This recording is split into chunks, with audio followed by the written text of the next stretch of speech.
नमस्कार। राज्य शिक्षा शोध एवं प्रशिक्षण परिषद बिहार पटना में आपका स्वागत है।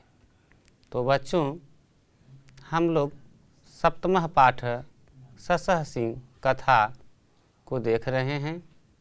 शशः सिंह कथा एक खरगोश और शेर की कहानी है, जिसमें हम लोगों ने देखा कि एक छोटा सा खरगोश एक बड़े भयभीत प्राणी शेर को पराजित कर दिया और उस खरगोश की बदौलत पूरे जितने भी जीव जंगल के थे सभी की प्राणों की रक्षा हुई।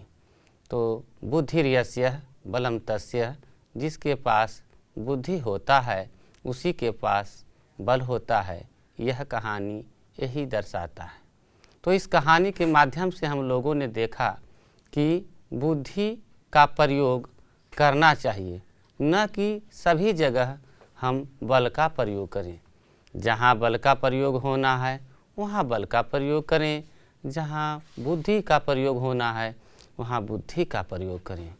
और दूसरी बात, क्रोध न करें। अति क्रोध होने पर प्राणी विवेक शून्य हो जाता है, उसे पता नहीं चलता कि हम क्या करें और क्या नहीं करें, और इसी क्रोधवश अनर्थ हो जाता है।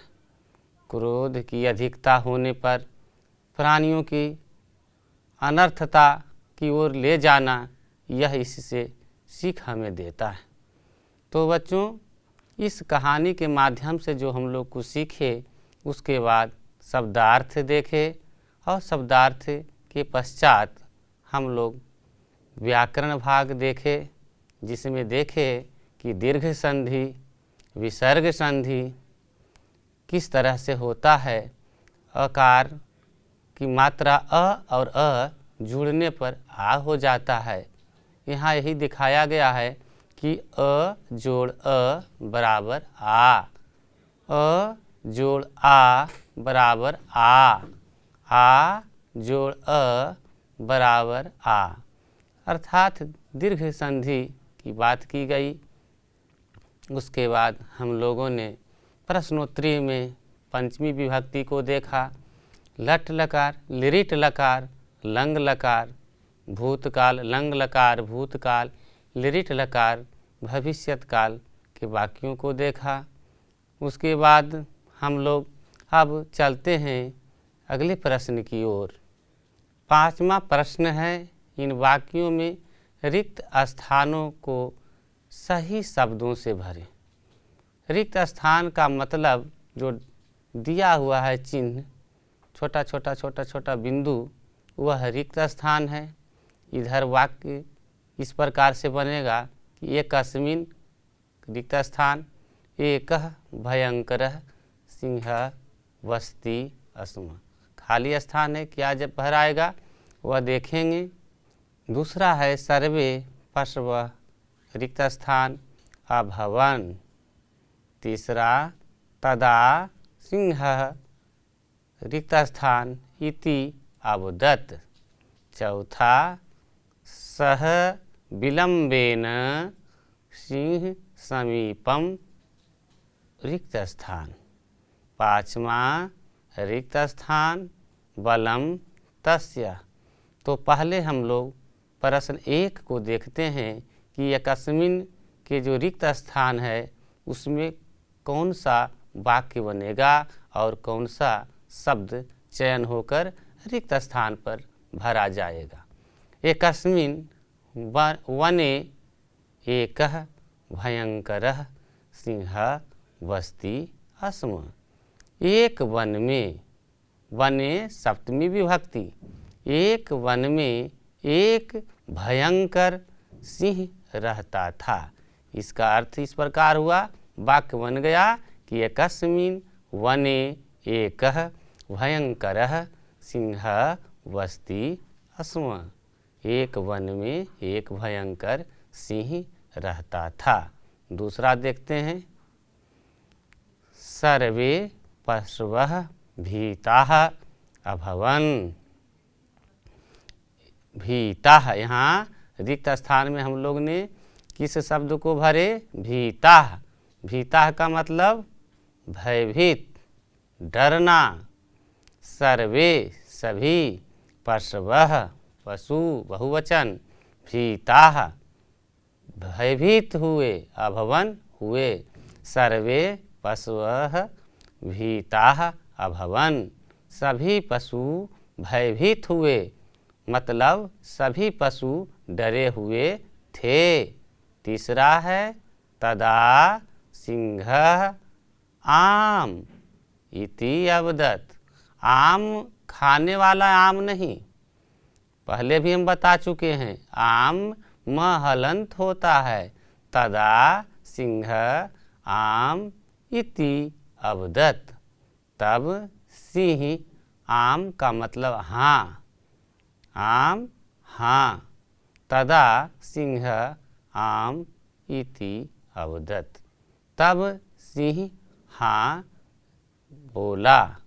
तब सिंह हामी भर दी कि ये इस कार्य को किया जाए। तदा सिंह आम इति अवदत्, तब सिंह हाँ ऐसा बोला। चौथा है सह विलंबेन सिंह समीपम अगच्छत्। अब यहाँ हम लोग जो शब्द रिक्त स्थान में भर रहे हैं, अगच्छत् मतलब पहुँचा। यह पहुँचा का मतलब पहुँच चुका है, भूतकाल।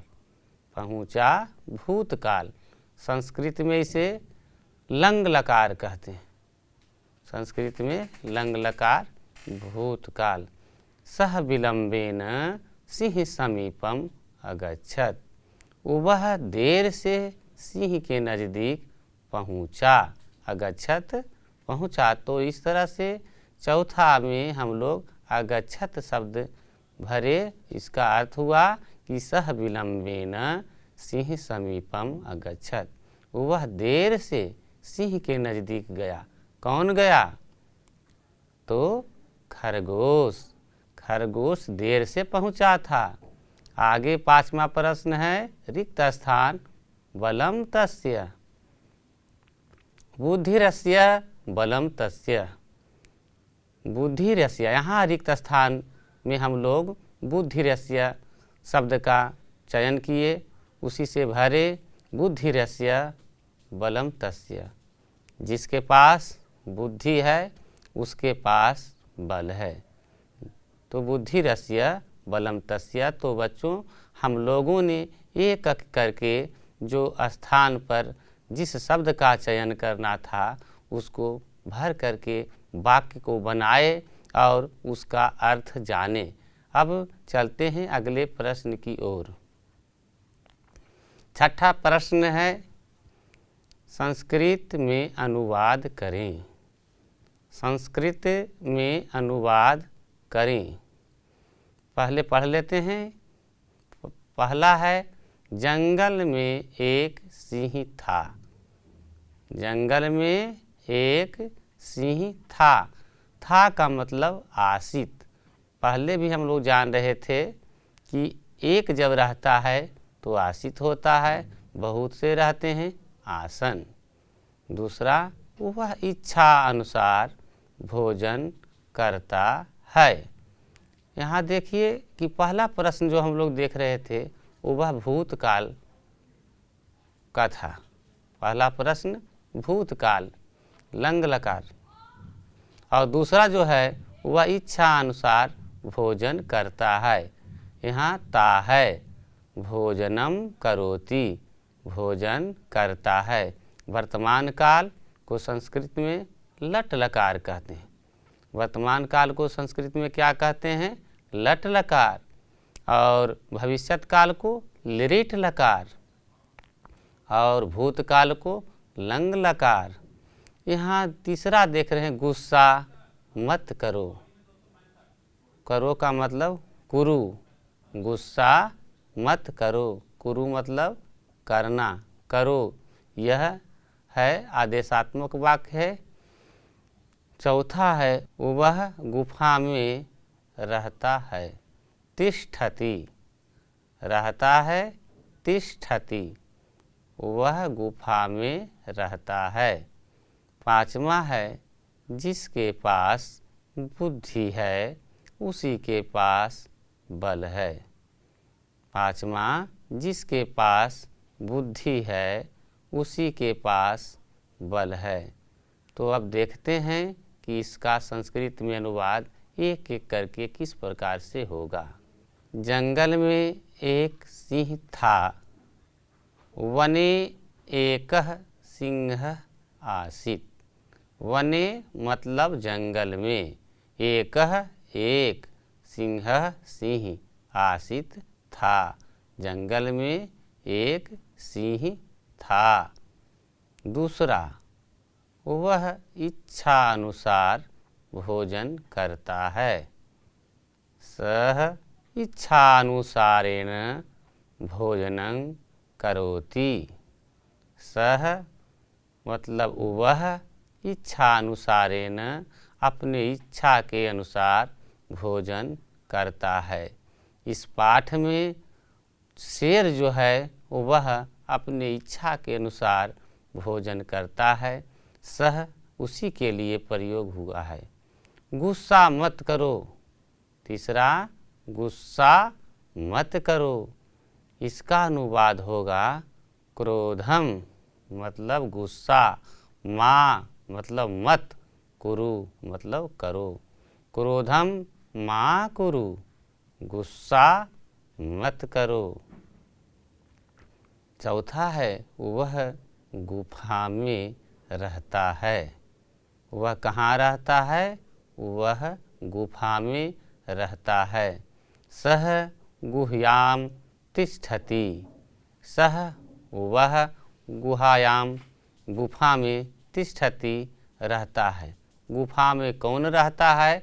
तो खरगोश ने शेर को बताया था कि रास्ते में एक शेर मुझे मिला है, वह गुफा में रहता है। पाँचवा, जिसके पास बुद्धि है उसी के पास बल है। बुद्धि यस्य बुद्धि तस्य बलम। यस्य बुद्धि तस्य बलम। और इसे ही कहा गया है कि बुद्धिर्यस्य बलम तस्य। यहाँ हम लोग देख रहे हैं कि जिसके पास बुद्धि है उसी के पास बल है। कहानी का अंत में है कि बुद्धिर्यस्य बलम तस्य। जो प्राणी बुद्धिमान होते हैं वे बलवान प्राणी को भी पराजित कर देते हैं। तो चलते हैं अगले प्रश्न की ओर। प्रश्न संख्या 7, इन शब्दों से वाक्य बनाएं। इसमें कुछ शब्द दिए हुए हैं जो पाठ में वाक्य आए हैं, या स्वयं भी वाक्य बना सकते हैं।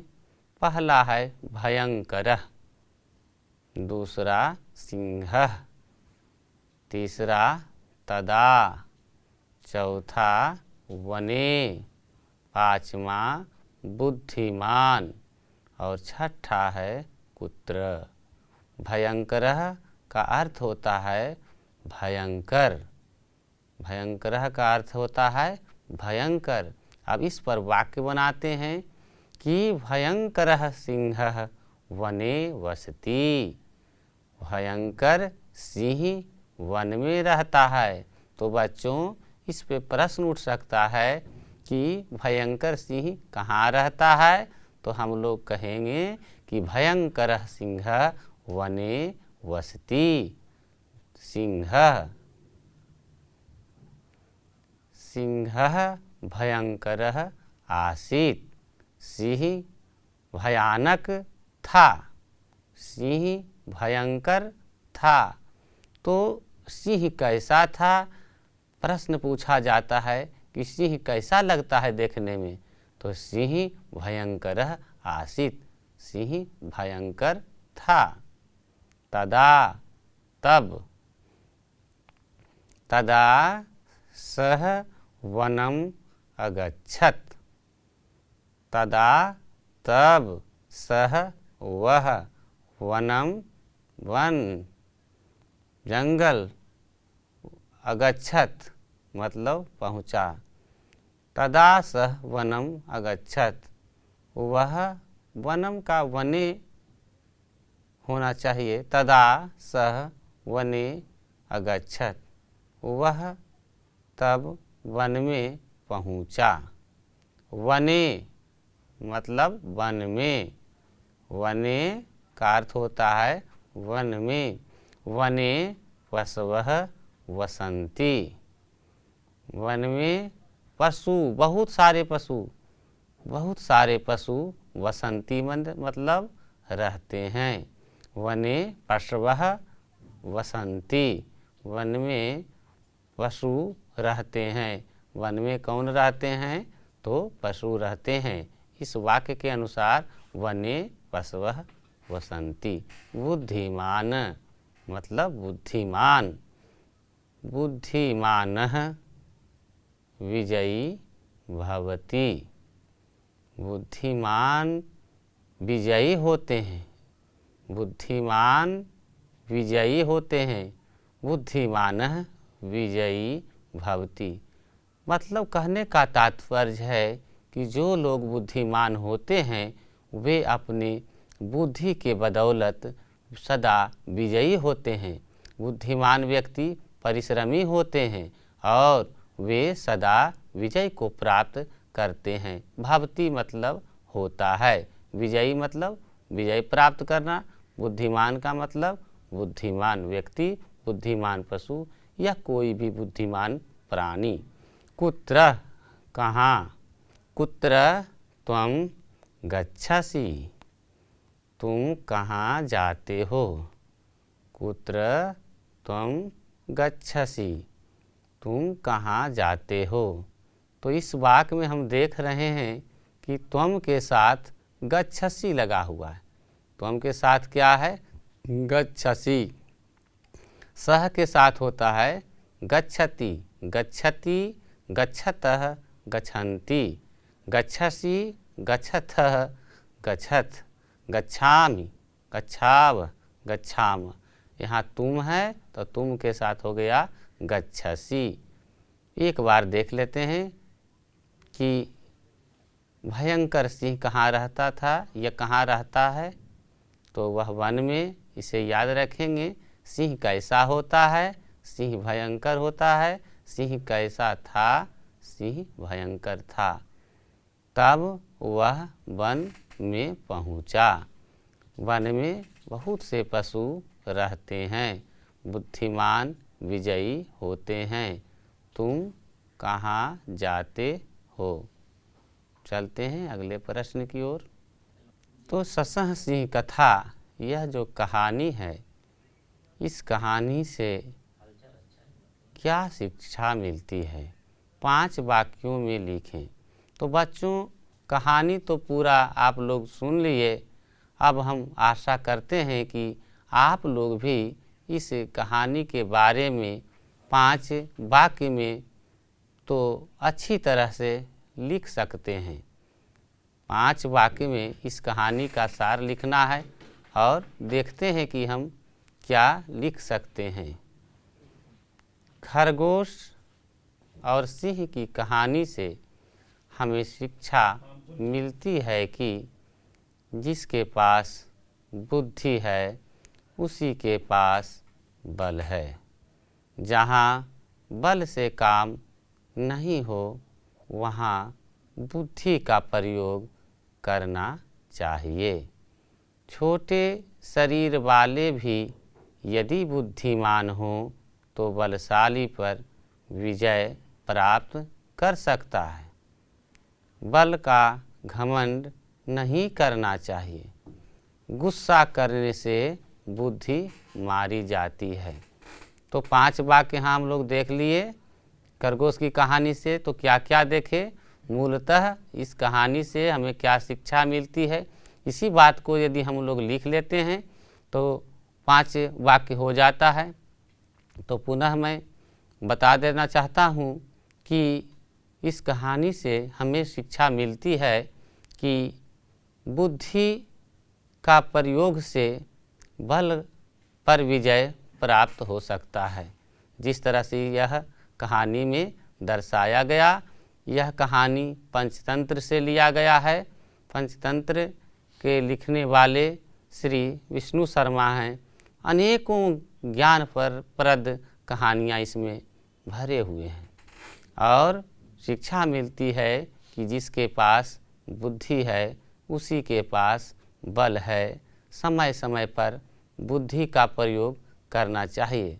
जहाँ आप का बल का प्रयोग करना है वहाँ आप बल का प्रयोग करें, लेकिन जहाँ बुद्धि की बात आती है वहाँ बुद्धि से काम लीजिए और गुस्सा मत करिए। गुस्सा करने से प्राणी विवेक शून्य हो जाता है। उसे पता नहीं चलता कि हम क्या कर रहे हैं, मुझे क्या करना चाहिए और क्या नहीं। इस तरह से कभी कभी गुस्सा में अनर्थ काम भी लोग कर लेते हैं। तो बच्चों, हम लोग ध्यान देंगे कि गुस्सा न करें। गुस्सा यदि आता है तो थोड़ा सा रुक जाएं और देखिएगा कि धीरे धीरे आपका गुस्सा शांत हो जाएगा और बुद्धिमता से, बुद्धिमानी से हर कार्य को करेंगे।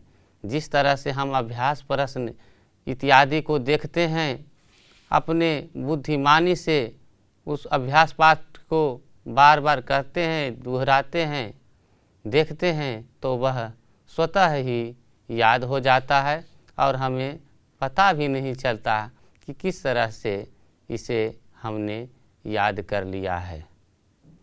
तो 9वां प्रश्न है, निम्नलिखित शब्दों का वर्ण विच्छेद करें। तो पहले बच्चों हम लोग जानते हैं कि वर्ण विच्छेद क्या होता है। वर्ण विच्छेद का मतलब है कि कोई शब्द दिया हुआ है और उसका विच्छेद करना है। जैसे ससुर, अब यहाँ हम देख रहे हैं वसती। वसती का वर्ण विच्छेद करना है।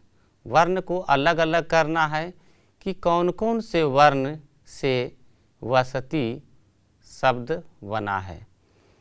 तो हम लोग मूलतः देखते हैं कि क, ख, ग, घ, अंग, इस तरह का जो हम लोग उच्चारण करते हैं उन सभी वर्णों में अ जुड़ा रहता है। बोलिए व।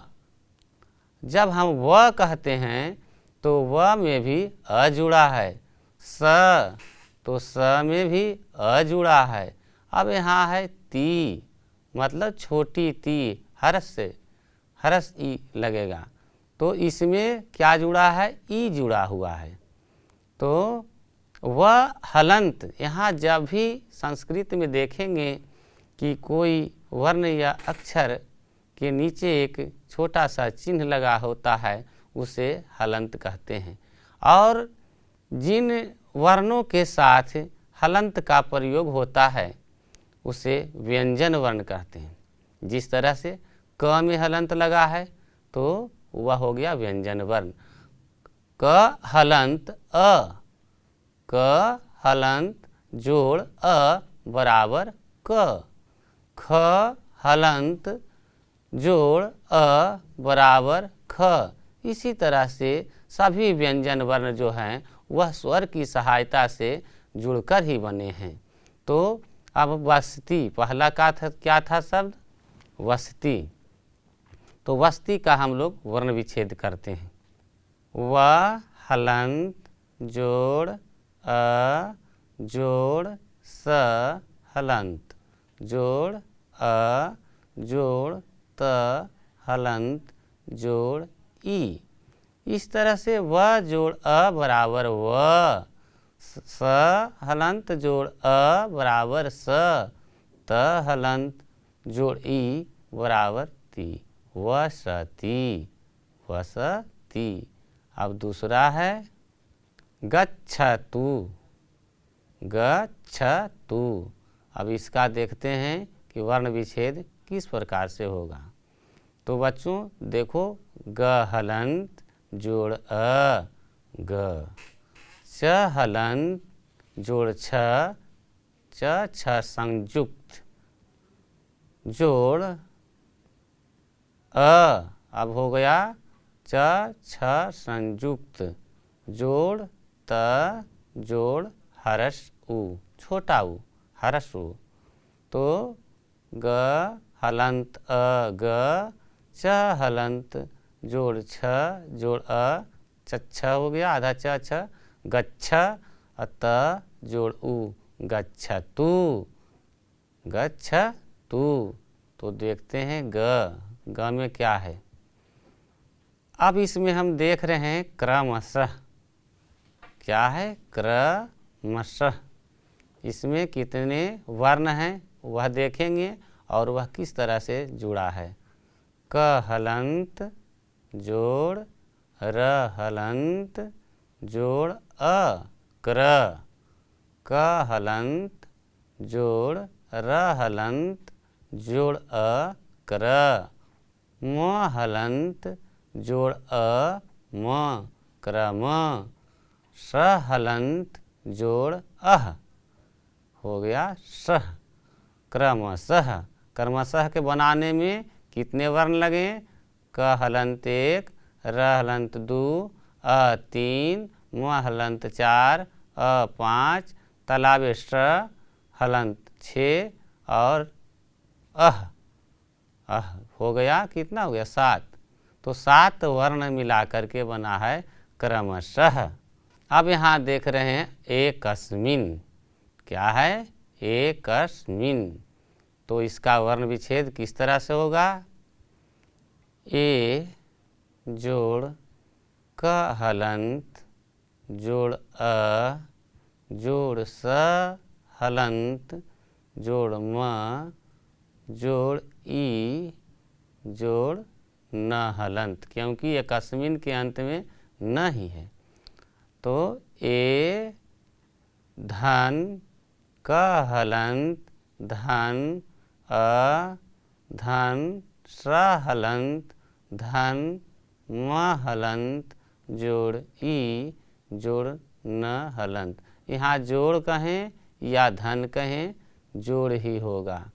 तो इतने शब्द को जोड़ इतने वर्ण 1 2 3 4 5 6 7 वर्णों के मेल से एक शब्द बना है एकस्मिन। फिर से देख लेते हैं। एकस्मिन ए जोड़ क हलंत जोड़ अ जोड़ स हलंत जोड़ म जोड़ ई जोड़ न हलंत एकस्मिन। चलते हैं अगले प्रश्न की ओर। अंगा में है राजन, क्या है राजन। देखने में लग रहा है कि 3 ही है। अब यहाँ इसको बनाएंगे। र हलंत में अ यदि जोड़ देते हैं तो हो जाता है रा। क हलंत में यदि आ जोड़ा जाएगा तो हो जाएगा का। इसी तरह से र हलंत है जोड़ आ रा, ज हलंत है जोड़ अ ज और जोड़ न हलंत राजन। राजन में कितना हुआ 5। र जोड़ आ जोड़ ज जोड़ अ जोड़ न राजन। तो बच्चों देख लिया कि इस तरह से हम लोग वर्ण विच्छेद करते हैं। तो आपके पाठ्य पुस्तक में बहुत से वर्ण विच्छेद मिलेंगे जिसे स्वयं बनाना है। तो 10वां प्रश्न है, इनका सुमेल करें। सुमेल का मतलब होता है कि एक तरफ कुछ शब्द दिए हुए हैं और दूसरे तरफ कुछ दिए हुए हैं। जैसे 1 में यहाँ सिंह, वहाँ क में भीता। 2 में यहाँ शशः, वहाँ ख में गर्जती। 3 में पशवः, ग में लघु पशु। 4 पशुनाम संख्या और घ में बलम। 5 में बुद्धि और अंगा में छीना। लेकिन कोई सामने सामने मेल नहीं खाता है। तो अब लोग हम कहानी के माध्यम से इसको सुमेलित करेंगे कि कौन किस में मेल करेगा। तो देखते हैं। पहला है सिंह गर्जती। यहाँ इसका मेल हो गया कि सिंह दहाड़ता है। सिंह क्या करता है दहाड़ता है, गरजता है। तो इसका मेल सिंह का मेल गर्जती से हो गया। शशः लघु पशु, खरगोश क्या है? एक अल्पकाय, एक छोटा सा पशु है, छोटा सा प्राणी। शशः लघु पशु। पशवः, पशवः बहुत से पशु थे। भीताः, पशवः भीताः मतलब पशु भयभीत थे। पशूनाम संख्या क्षीणा, तो पशुओं की संख्या कम रही थी, क्षीण हो रही थी। पशुना संख्या क्षीणा। बुद्धि बलम, बुद्धि बलम, बुद्धिर्यस्य बलम तस्य। तो इस प्रकार से हम लोग एक करके सुमेलित किए। तो बच्चों हम लोग कहानी के माध्यम से बहुत कुछ सीखे। सार है बुद्धिर्यस्य बलम तस्य, जिसके पास बुद्धि है उसी के पास बल है। क्रोध नहीं करना चाहिए, इस बात को हम लोग सीखे। इसमें शब्दार्थ देखे, व्याकरण और बहुत सारे प्रश्न देखे। पंचमी विभक्ति, वर्ण विच्छेदन, वाक्य बनाना, खाली स्थान को भरना। तो ये सब का अभ्यास आप लोग करते रहिएगा और आशा करते हैं कि अच्छी तरह से आप लोग इसका अभ्यास करेंगे तो अवश्य ही अच्छी तरह से सीख जाएंगे।